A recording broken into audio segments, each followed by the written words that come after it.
Welcome back guys. तो इस video में हम पढ़ेंगे हमारे पास लूप का कंसेप्ट। तो लूप हमारे पास सी प्लस प्लस प्रोग्रामिंग में किस तरह यूज़ होता है और ये क्यों यूज़ होता है और इसकी डिफिनीशन क्या है, तो इसको हम देखेंगे। और हमारे पास इसके टाइप्स कितने हैं। तो अब हम पहले इसकी डिफिनीशन की तरफ आते हैं कि हमारे पास इसका डिफिनीशन क्या है। हमारे पास डिफिनीशन इस तरह है सिंपली कि एक वैल्यू को बार बार रिपीट करने को हम लूप कहते हैं। अच्छा, अब हम इसको क्यों यूज़ करते हैं, इसलिए यूज़ करते हैं कि एक जगह पर हम बार बार एक वैल्यू को लिखते हैं। इस वजह से हम लूप को इस्तेमाल करते हैं कि एक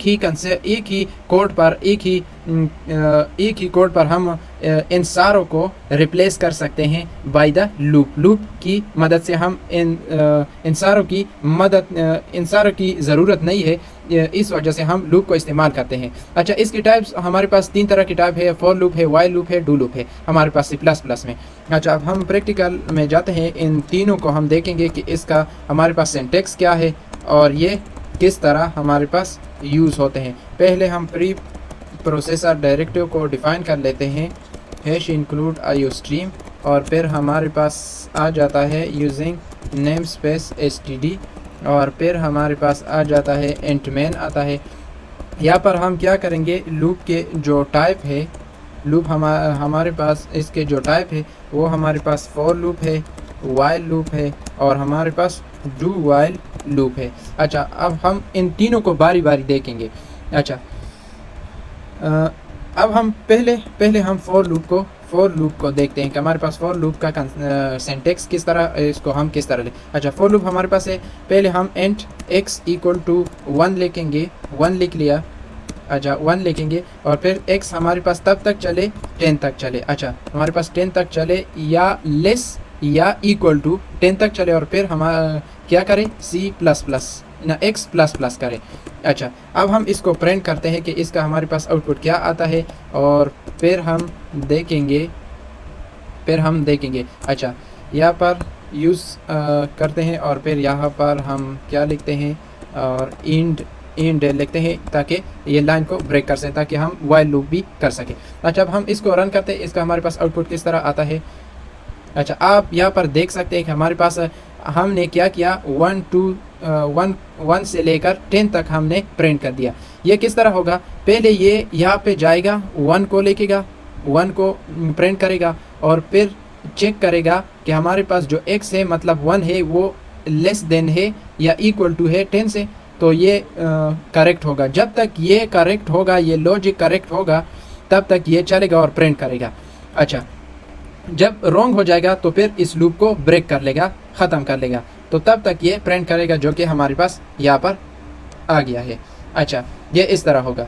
अब हम देखते हैं कि हमारे पास वाइल लूप जो है वो किस तरह यूज़ होता है। अच्छा, पहले हम इनिशियलाइज़ करेंगे एक वैल्यू को इनिशियलाइज़ करेंगे, वैल्यू को हम इनिशियलाइज़ करते हैं, और फिर वाइल में हम क्या लगाते हैं कि हम लगाते हैं a लेस और इक्वल टू 10 हो जाए, तब क्या करें, हमारे पास a को और फिर हमारे पास इस तरह होगा, और फिर हमारे पास प्लस प्लस होगा। मतलब पहले चेक करें कि a पहले 1 को प्रिंट करे, 1 हमारे पास लेस देन है 10 से, हाँ हमारे पास लेस है, तब तक ये चलेगा, और फिर इंक्रीमेंट करेगा, और फिर 2 हो जाएगा, 2 इससे चेक करेगा, तब तक जब तक ये फॉल्स ना हो जाए तब तक ये करेगा, और फिर यहाँ पर इंक्रीमेंशन भी होगा। तो सिंटैक्स इस तरह है हमारे पास। अच्छा, फिर हमारे पास है इंडेल हो जाएगा। अब हम वाइल लूप को भी देखते हैं कि इसका आउटपुट हमारे पास किस तरह आता है। तो आप देख सकते हैं कि हमारे पास वाइल लूप भी आ गया, ये हमारे पास फॉर लूप के लिए था, ये हमारे पास वाइल लूप के लिए था। अब हम देखते हैं कि हमारे पास डू लूप जो है वो किस तरह यूज़ होता है, डू वाइल लूप हमारे पास किस तरह यूज़ होता है उसको हम देखते हैं। अच्छा, पहले हम इनिशियलाइज़ हम करते हैं 1 से, और फिर हम डू लगाएंगे, और फिर हम जो हमारे पास कोड होगा उसको लिखेंगे, और फिर हम इंक्रीमेंट करेंगे। अच्छा, इंक्रीमेंट भी मैंने पहले बताया कि इंक्रीमेंट हम बहुत तरीक़ों से कर सकते हैं, इस तरीके से भी हम कर सकते हैं। अच्छा, फिर हम क्या लगाएंगे कि हम लगाएंगे हमारे पास जो कंडीशन होगा उसको हम डिफ़ाइन करेंगे कि कब तक ये चले, जब तक हमारे पास b लेस और इक्वल टू 10 ना हो जाए तब तक ये चले। अच्छा, हम इसको प्रिंट करते हैं, इसका आउटपुट हमारे पास किस तरह आता है। अच्छा, इसका आउटपुट भी हमारे पास इसी तरह का आता है। अच्छा, यहाँ पर हम लगाते हैं सी आउट और फिर इंडल। अच्छा, अब हम इसको देखते हैं। आप देख ले, ये हमारे पास फॉर लूप का है, ये वाइल लूप का है, ये डू लूप का है।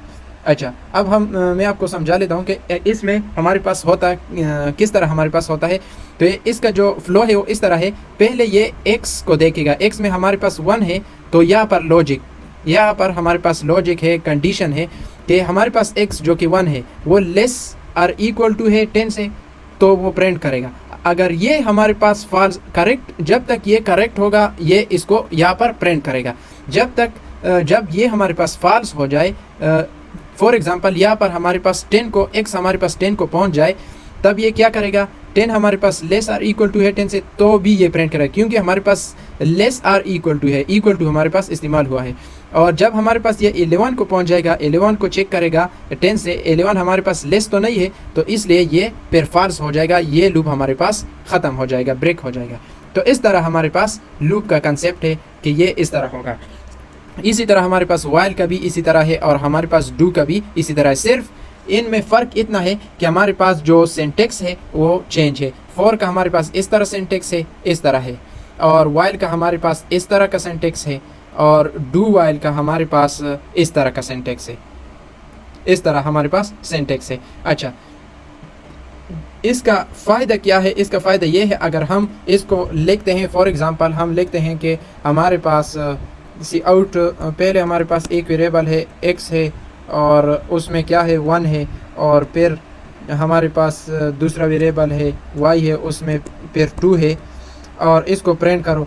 तो ये हर एक को पहले हम लिखेंगे और फिर इसको प्रिंट करेंगे। तो हमारे पास लूप का जो कंसेप्ट है सिंपल इस तरह है कि हम एक वैल्यू को एक ही कोड में हम रिपीट कर सकते हैं, लिख सकते हैं, बड़ी आसानी के साथ हम लिख सकते हैं। तो ये हमारे पास लूप का कंसेप्ट था, जो कि हमारे पास था फॉर लूप था, वाइल लूप था और डू वाइल लूप था।